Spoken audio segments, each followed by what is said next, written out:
Sejam muito bem-vindos, todos os amigos e amigas do GPEC, Grêmio Espírita, Perseverança e Caridade.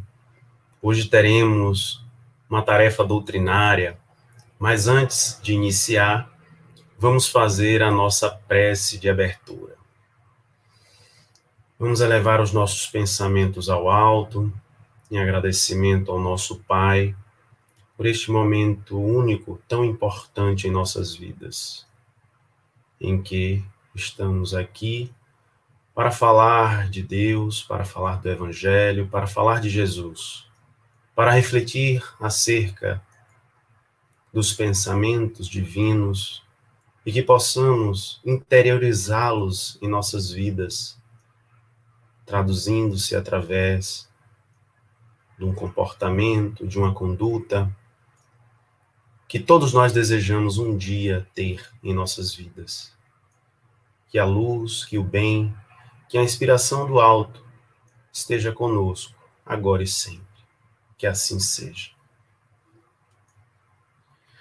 Bom, queremos agradecer inicialmente ao GPEC, em nome de nossas amigas queridas, Iramar, Augusta, pelo convite para a exposição de hoje, e a todos aqui presentes que estão nos assistindo.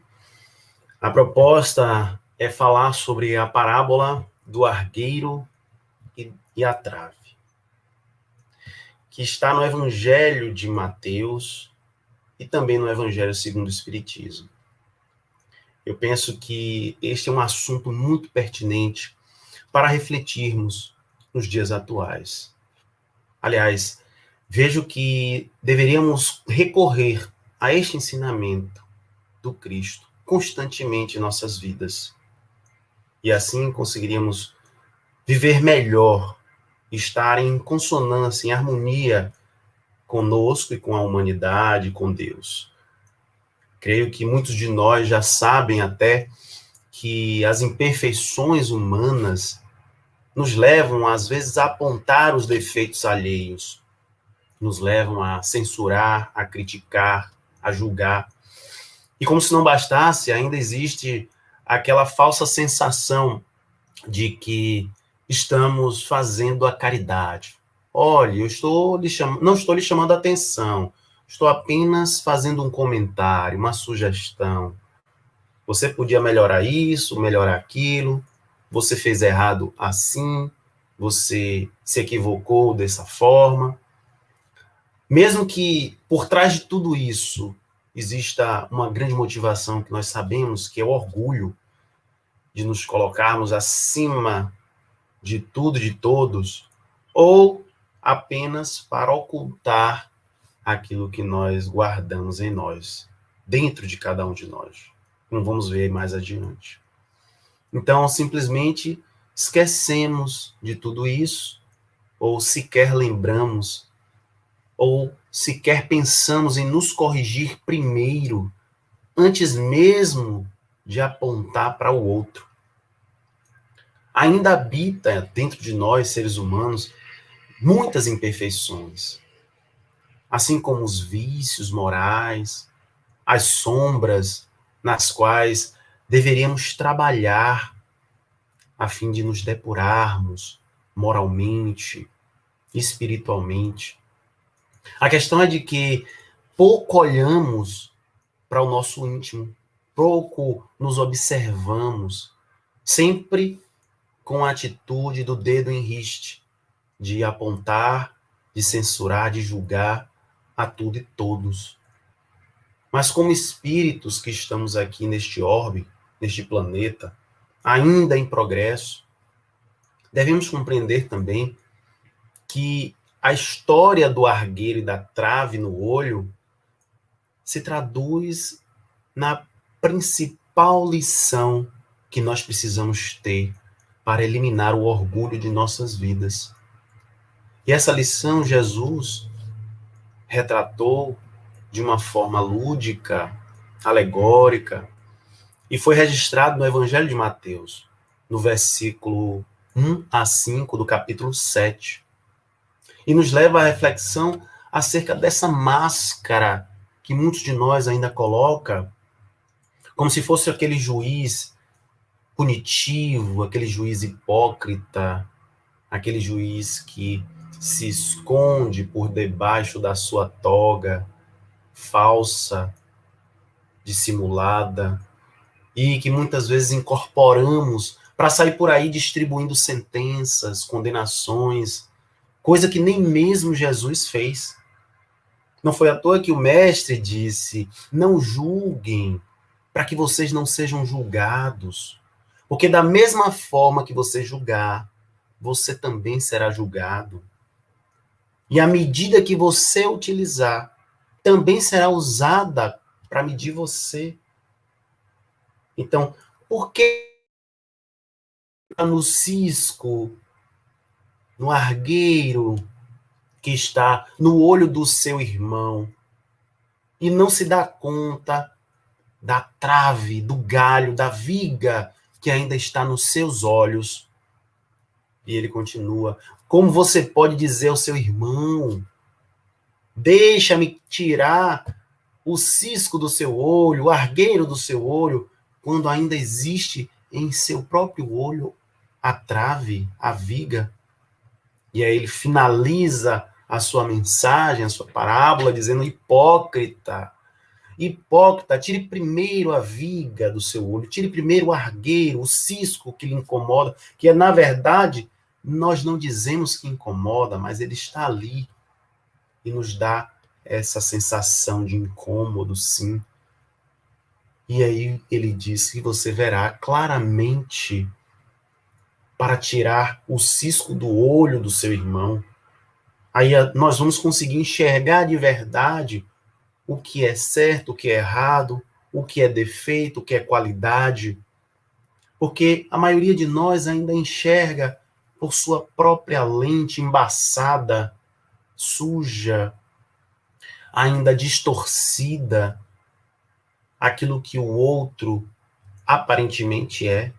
E a partir daí fazemos inúmeras conclusões, tiramos inúmeras conclusões acerca de uma coisa que é uma opinião nossa, particular, individual, e não temos como avaliar, como ponderar, como medir aquilo que está acontecendo com o outro.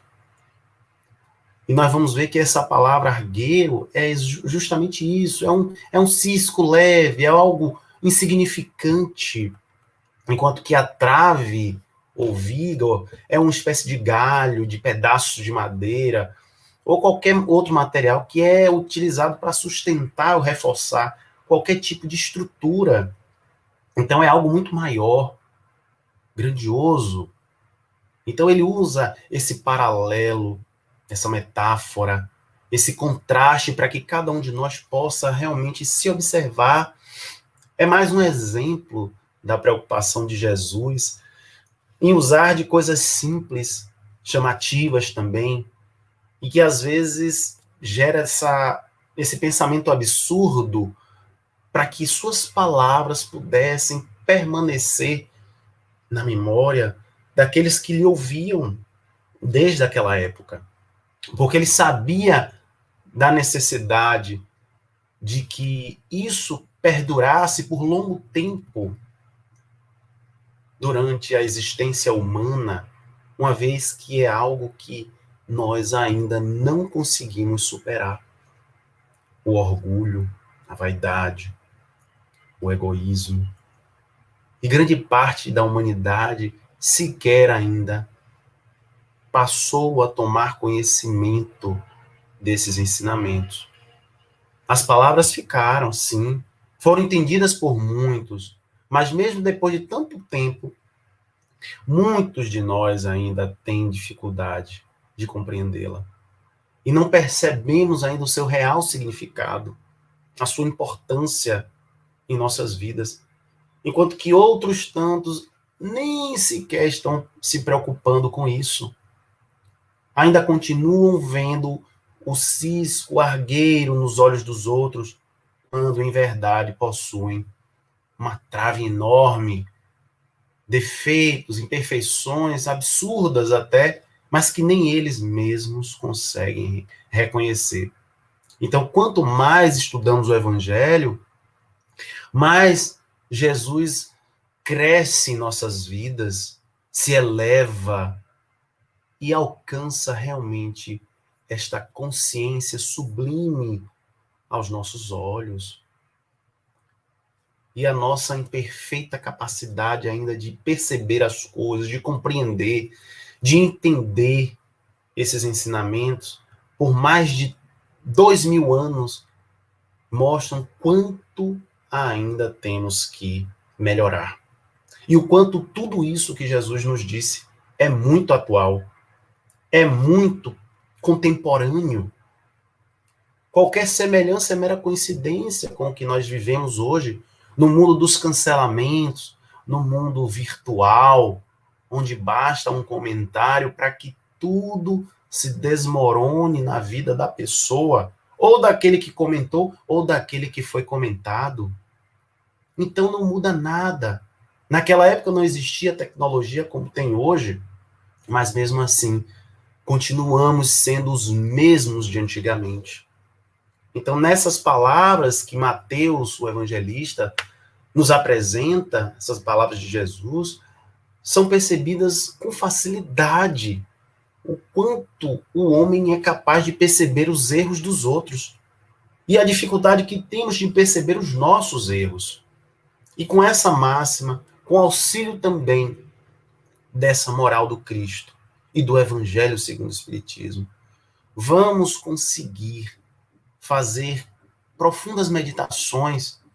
Aquele que verdadeiramente desejar se reformular, se transformar e compreender a mensagem do Cristo e colocá-la em sua própria vida. Quem de nós não aponta os defeitos dos outros, sem que ao menos nos preocupássemos com as consequências? Vemos o quanto isso é danoso desde a época de Jesus até os tempos atuais.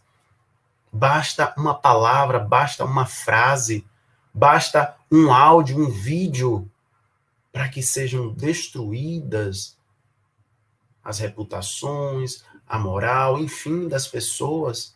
E sequer temos conhecimento do que realmente se passou na vida de cada uma delas. É óbvio que nós não devemos aqui, como vamos ver mais adiante, ocultar o mal. O Evangelho nos adverte sobre tudo isso. Mas será que, como podemos querer ser alguém diferente daquilo que nós realmente somos, daquilo que nós apresentamos à vida, à sociedade, ao mundo? Por vezes estamos tentando nos esconder através desses comentários ácidos, da língua ferina, do verbo destruidor. Então, muitas vezes, culpamos as pessoas pelas nossas próprias frustrações, pelos nossos medos. E esse comportamento é muito comum.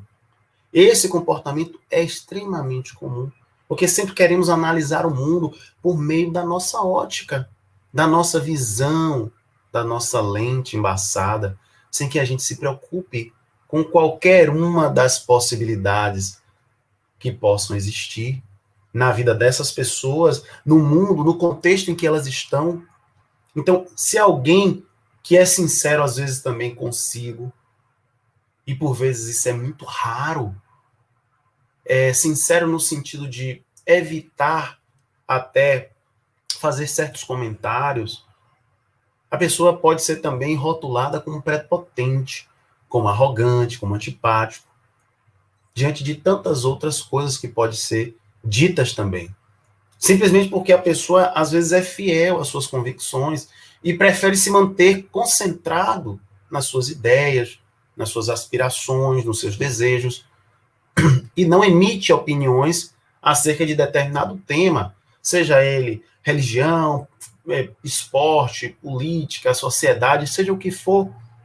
Então, às vezes, também o fato de se manter em silêncio pode acarretar críticas e julgamentos de outras pessoas. E ainda é pior quando apontamos também um defeito. em alguém e que seja realmente uma característica dessa pessoa. E começamos também a incentivar, mude isso, você precisa se transformar, você precisa ser melhor, precisa ser diferente. Mas, na verdade, aquela mesma característica está em nós. Ou em alguém próximo que a gente goste, ou que queira muito bem. Então, é aquele ditado que nós conhecemos. Existem 2 pesos e 2 medidas diferentes para a mesma coisa. Quando são as pessoas de fora, tratamos de uma forma. Quando são as pessoas da minha família ou do meu círculo íntimo de amizades, eu trato diferente. Esse também é um grande equívoco que muitos de nós incorremos. Então devemos parar com essa hipocrisia de tentar ser aquilo que não somos, ou de tentar julgar o outro, de corrigir a pessoa com quem nos relacionamos. E terminar de uma vez por todas, de tentar mudar o outro, sendo que nem a nós mesmos conseguimos mudar. Se alguma coisa que lhe incomoda em alguém, é porque, de fato, aquilo dali ainda pode existir em você. E é porque nós não temos ainda, muito provavelmente, a maturidade moral, a maturidade espiritual para aceitar o outro tal como ele é. Ou para trabalhar isso dentro de cada um de nós.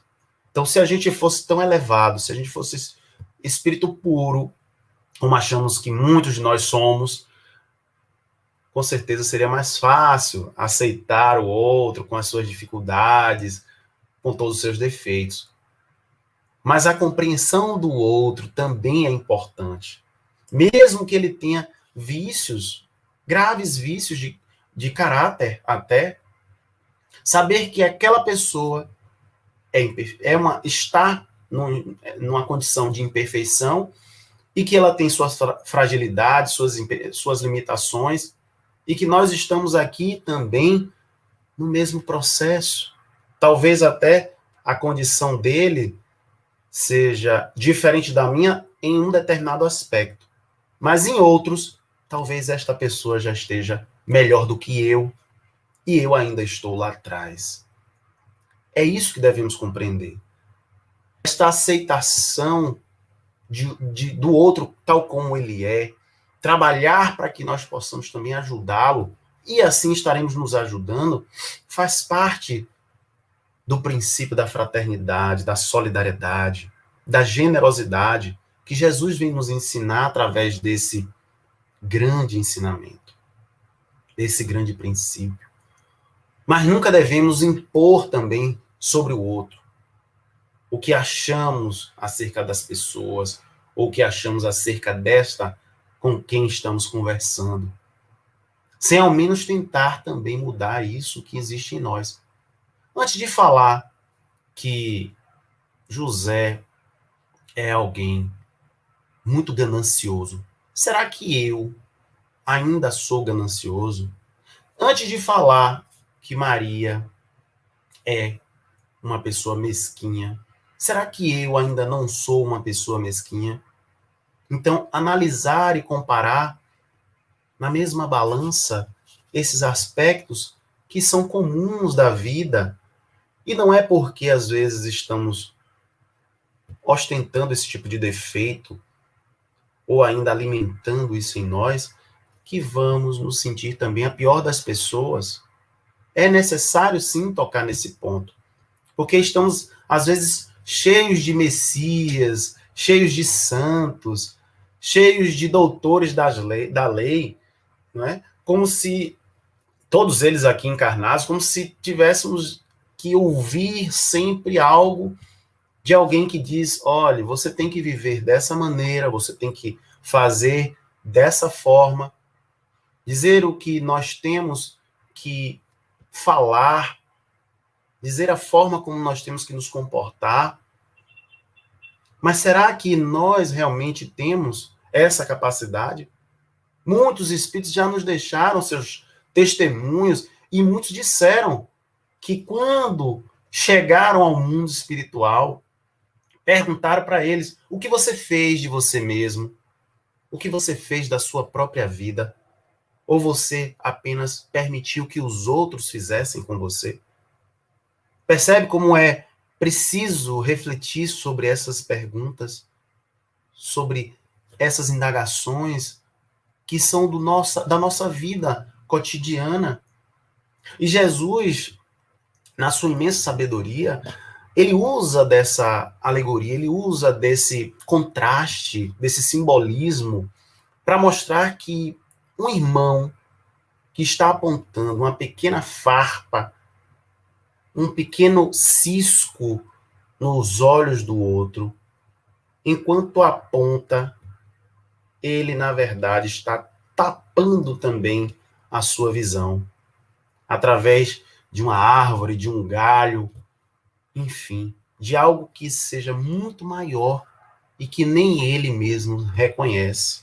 Por isso, fiquemos atentos às condutas dos outros que mais nos irritam, que mais nos incomodam. São aquelas que não admitimos que existem em cada um de nós. E os outros, eles vão nos servir como verdadeiros espelhos. Eles vão refletir aquilo que existe em cada um de nós.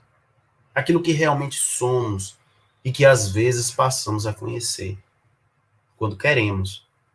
Então o mestre, ele já nos inspirava para que pudéssemos dar esse mergulho em nossa própria intimidade, para que pudéssemos enxergar o lado obscuro, o lado perverso até, cruel, o lado que nós não aceitamos, mas que existe no próprio caráter, na própria personalidade da pessoa. Então, quando se entra em contato com essas sombras, com esse lado obscuro, a consciência se torna mais lúcida, mais crítica. Estamos ali mais conscientes e responsáveis também. Nos tornamos mais responsáveis. E abrimos novas perspectivas, novos horizontes, para que possamos também nos desenvolver enquanto espíritos que somos. E assim alcançar essa plenitude que é o desejo intrínseco de cada um de nós. Então, quando a gente implica com o outro, nós vamos estar, na verdade, exaltando aquilo que existe de ruim em nós, exaltando a nossa sombra, o nosso lado pernicioso, o lado obscuro. É o que nos diz Jung, o criador da psicologia analítica. Ele vai nos dizer que a sombra é a coisa que uma pessoa não tem desejo de ser, de se tornar. Então é algo que está ali debaixo do tapete, guardado num baú a 7 chaves, mas que precisa vir à tona, precisa vir à superfície. Precisamos tornar conscientes e tomar consciência daquilo que está, daquele resíduo que está guardado. E Jung afirma, inclusive, que essa sombra é esse lado negativo da nossa personalidade. E é o conjunto de todos os atributos que nós queremos esconder, inclusive de nós mesmos, mas que sempre acaba sendo evidenciado, acaba sempre vindo à superfície através dos nossos maus hábitos, através das más palavras. E para evitar o sofrimento, nós começamos a agir de uma forma diferente, até passamos a eliminar todo e qualquer contato com esse lado negativo. Especialmente quando vemos isso em outra pessoa. Olha, eu não quero mais conversa com fulano, porque ele é muito chato, ele é muito exigente, ele é uma pessoa antipática. O que é que nós estamos fazendo, senão transferindo para o outro aquilo que existe em nós, na maioria de nós? Porque aqueles que já têm maturidade, volto a repetir, maturidade emocional, espiritual, que já têm capacidade de compreender as limitações, imperfeições alheias, vai perceber que aquele irmão é carecedor também do nosso afeto, do nosso carinho, do nosso amor, da nossa paciência. Percebam que é um exercício realmente complexo de se realizar. Mas é através desse exercício que vamos também expurgar aquilo que há de ruim em nós. E perceber, olha, eu preciso ter paciência, eu preciso ter cuidado, eu preciso ser amoroso com essa pessoa, porque eu também, eventualmente, posso agir dessa maneira. Isso é comum, é muito normal, nós sabemos disso. Falamos dessa forma porque a humanidade ainda se encontra nesse processo de depuração, de aprendizado. Mas mesmo assim, acabamos escapando um julgamento, uma censura, um apontamento. E não adianta se achar também a melhor pessoa do mundo, o melhor santo, se nós estamos encarnados também com tantos débitos, pretéritos, e às vezes até criamos novos débitos por conta da nossa negligência, da nossa imprudência, da nossa imprevidência. Jung vai definir como sombra que carregamos tudo isso que é inerente ao próprio ser humano, tudo aquilo que ele ainda não conseguiu tornar evidente na sua própria vida. Então, os anjos, os santos, que são os espíritos superiores, né, não precisam mais dessa sombra. Os espíritos purificados já não trazem mais essas mazelas e esses defeitos. Portanto, quanto menos aceitamos essas sombras, mais densa, mais pesada ela fica. Ela vai se tornando. E tem gente que prefere viver dessa forma até os últimos dias da sua vida, porque ainda não se deu oportunidade, não foi humilde o suficiente para se perceber que ainda precisa melhorar, que ainda precisa se aperfeiçoar, que ainda precisa rever os seus próprios conceitos, que mesmo sendo aparentemente uma pessoa de sucesso, e aqui vamos separar sucesso de acordo com a vida material e sucesso para a vida espiritual, essas criaturas ainda não se reconhecem como necessitadas, como alguém que está ainda se construindo. E esse grande defeito, a falta de humildade, o orgulho, é que vão ainda atrapalhar a sua marcha evolutiva. Porque para se livrar dessa sombra, é necessário aceitá-la. Antes de mais nada. Então, da próxima vez que nós tivermos que apontar o dedo para alguém, na próxima vez que tivermos que censurar um irmão, vamos pensar muito.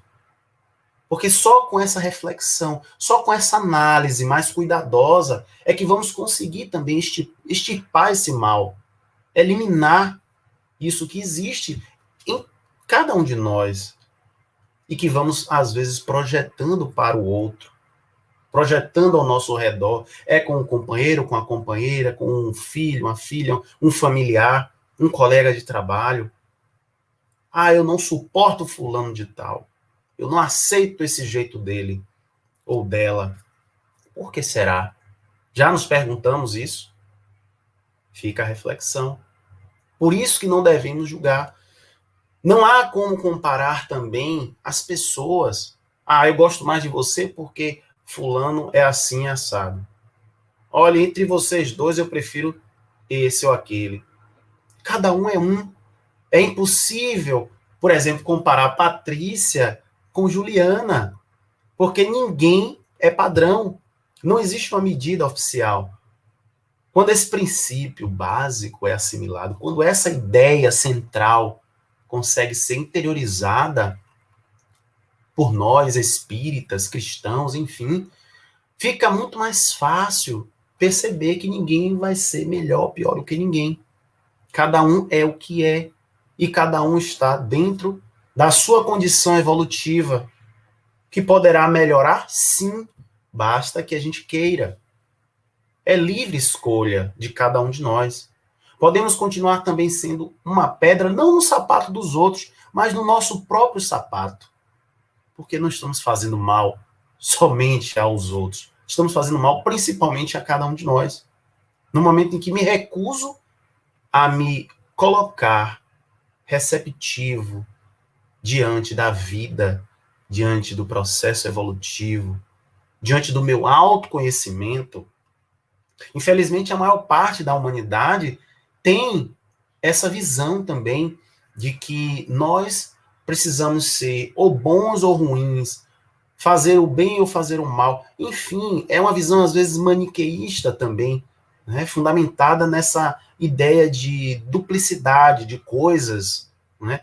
Como se existisse Deus e o diabo, o branco e o preto.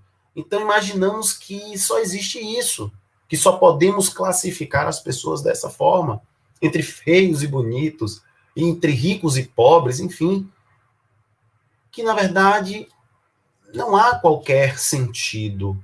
O mundo é complexo e é composto por todos nós, que somos espíritos em evolução.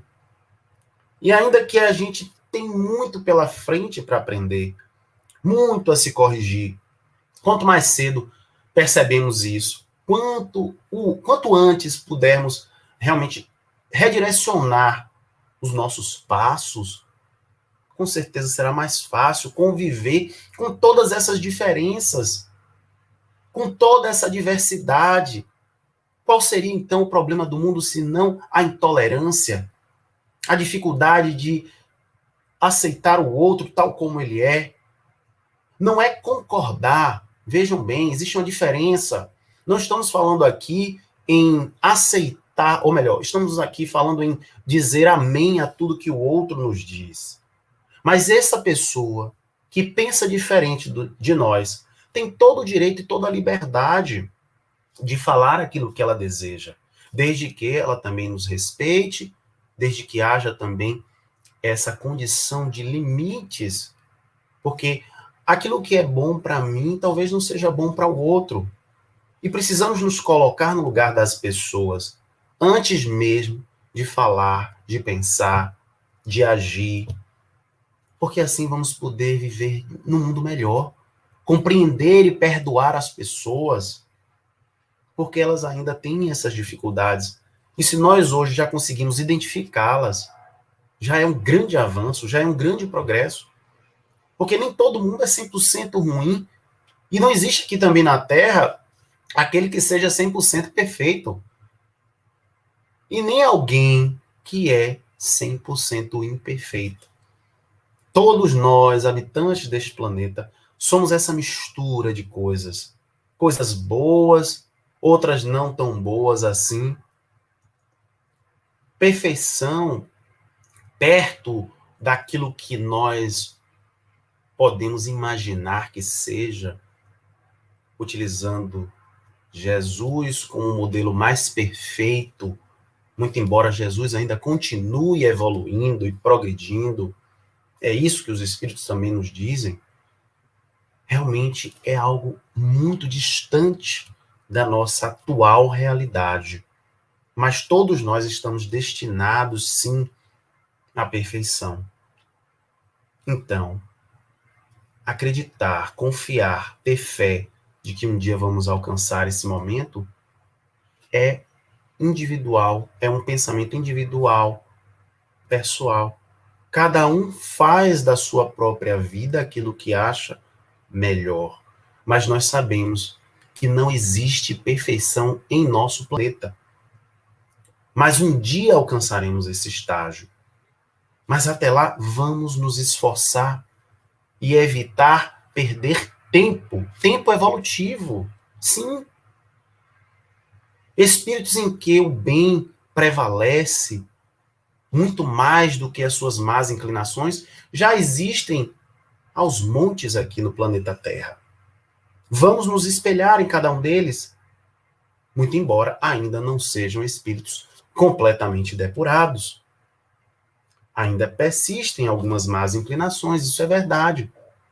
Nós sabemos disso. Mas às vezes são imperceptíveis, mas não são totalmente ausentes. Então, dessa maneira, teremos uma condição melhor, equilíbrio, paz, felicidade. Melhor do que viver em amarguras, em sofrimentos atrozes, passando por dores terríveis, porque ainda não temos o despertar dessa consciência para esse lado da iluminação. Então vamos entender que esse processo acontece em toda parte. E às vezes imaginamos também como seria isso dentro do ambiente espírita. Me fez ainda analisar alguns aspectos essa proposta de estudo de hoje. E analisamos o movimento também espírita, que ninguém, vamos perceber que ninguém é mais ou menos espírita do que o outro. E percebemos isso porque essas diferenciações com as pessoas que estão dentro do processo, do trabalho, ainda existe de uma forma muito ostensiva. E alguns se colocam num patamar de superioridade, às vezes porque exercem diversas tarefas dentro da própria casa espírita ou dentro do movimento espírita, e se acham mais privilegiadas que outras pessoas que têm poucas tarefas, ou às vezes até quase nenhuma, mas estão ali ouvindo, praticando o evangelho. Isso é importante ser dito, especialmente dentro da doutrina, que participamos, que abraçamos ativamente, e onde temos as diversas recomendações dos espíritos, das vozes do além, sobre esses cuidados que precisamos ter. Então, por exemplo, se José tem várias tarefas, 10 tarefas, dentro dessa casa espírita, atua na evangelização, na juventude, na parte da reunião mediúnica, coordenando, aplica passes, cuida da divulgação, enfim, faz palestras, faz parte do estudo, praticamente todos os dias dentro da casa espírita, muito embora saibamos que esse processo pandêmico tenha nos afastado, mas modificou apenas o meio. Hoje estamos aqui no meio online, no modo virtual, que também nos auxilia e tem contribuído bastante para a divulgação doutrinária. Então, praticamente, José está todos os dias ali envolvido nesse processo. Mas, por outro lado, tem Antônio, coitado, que só iria, né, de 2 dias na semana, né, aplicava o passe, ou às vezes ia num dia do lanche, por exemplo, na cantina.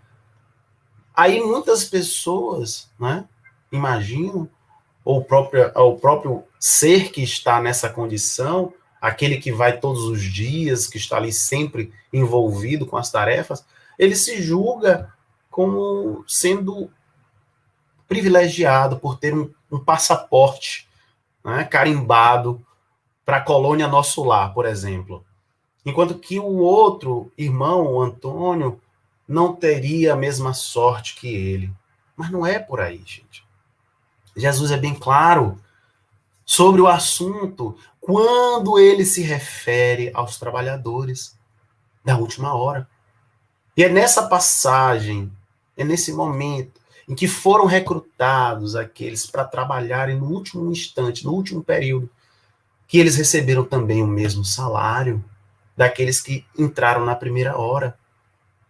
A passagem chama, na verdade, a atenção de todos nós para um detalhe aqui, que é a qualidade do trabalho, daquilo que realmente vale dentro desse processo de reconstrução íntima que todos nós aqui estamos vivendo.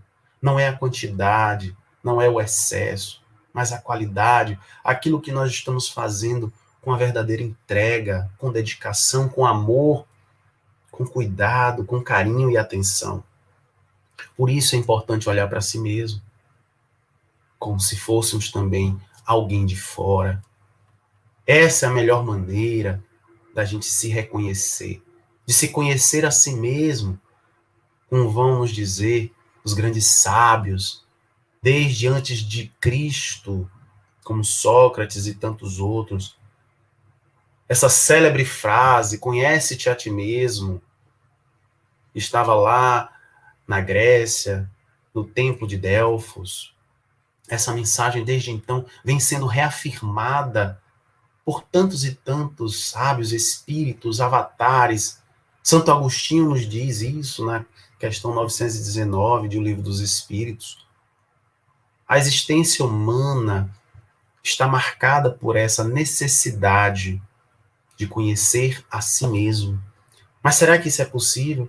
Claro, claro que sim. Através dessa observação constante e das reações que vamos tendo diante da vida, do outro, das coisas que nós fazemos, como nós convivemos, como nós nos relacionamos, analisando tudo isso com toda sinceridade, com todo cuidado, com toda vigilância, sem aquele medo, sem aquele receio, sem qualquer justificativa também, sem passar a mão pela própria cabeça, como se fôssemos uma pessoa vítima, um pobrezinho, um coitadinho. Não, não somos isso. Aí sim vamos conseguir estabelecer essa ponte com o próprio eu. A partir desses hábitos, ficará mais fácil também conhecer quais são as minhas qualidades, o que é que eu venho desenvolvendo ao longo da minha atual existência, e também perceber quais são as minhas fragilidades, identificar as minhas imperfeições, aceitar os atributos que temos, aceitar tudo isso que hoje estamos conservando também dentro de nós. É possível mudar? Sim, é possível. É possível transformar? Sim. Seja aquilo bom, seja aquilo ruim. Vamos compreender que estamos aqui, sujeitos a tudo, a todas as investidas, a todos os desafios. Mas isso não significa também que, ao aceitar isso, vamos estar sendo coniventes com o erro, com os nossos equívocos. Não. Não devemos aprovar esse mal alegando essa caridade, essa bondade. O que estamos querendo dizer é que não vale a pena aumentar mais, às vezes, as nossas próprias feridas. Não adianta também apontar as feridas do outro. O Evangelho vai nos dizer que se aquilo estiver fazendo mal à própria pessoa e não houver uma utilidade, não há necessidade de estar apontando ou censurando. Talvez uma forma mais amorosa de se colocar, de apresentar aquilo para a pessoa, para que ela tome consciência, seja um meio mais justo, mais agradável. Mas se aquele mal agride outras pessoas, se aquilo dali está prejudicando a coletividade, sem dúvida alguma, temos também esse compromisso de nos posicionar. É por isso que estamos aqui na Terra, para aprender. Esse é o nosso planeta, é um grande hospital, é uma grande escola. E que ninguém precisa de censura, ninguém precisa ser acusado de nada, de expor as misérias do outro, porque a nossa própria consciência já faz isso. Ah, João, mas algumas pessoas ainda não despertaram, não conseguem ter essa consciência, mas um dia isso acontecerá, mais cedo ou mais tarde. E sem dúvida alguma, quanto mais tempo demorar, será mais difícil de se recuperar, de rever, de reaver o tempo perdido, de recuperar aquilo tudo que poderia ter sido evitado. Por quê? Porque ainda somos recalcitrantes, ainda somos rebeldes, renitentes. Esperamos a dor, esperamos o sofrimento, esperamos chegar no fundo do poço para modificar aquilo que já deveríamos ter feito há muito tempo. Então, a lei divina está gravada em nossas consciências. E seja nessa ou em outra existência, ela se fará presente, se manifestará. E aí, cada um que suporte também o seu processo. Mas Deus é bom, Deus é misericordioso com todos nós. Por isso que Jesus nos diz: com a mesma medida que você medir, você será medido. Ainda que existam desafios, não podemos parar, não podemos desistir, porque o progresso é inevitável. E vamos evitar mais dores e sofrimentos. Vamos procurar fazer o bem pelo bem, cumprir as leis de Deus, combater esse mal que ainda existe também dentro de cada um de nós, porque todos nós fomos criados para um dia alcançar essa condição. Essa é a grande tarefa dos seres aqui da Terra. Não é à toa que estamos aqui há mais de centenas e milhares de reencarnações, desde outros orbes até este, e vamos continuar seguindo para tantos outros. É através dessas descobertas que vamos fazendo em nossas vidas que vamos perceber também o quanto estamos bloqueando a nossa própria vida, os nossos próprios sentimentos e disfarçando aquilo que existe de mais pernicioso dentro de nós.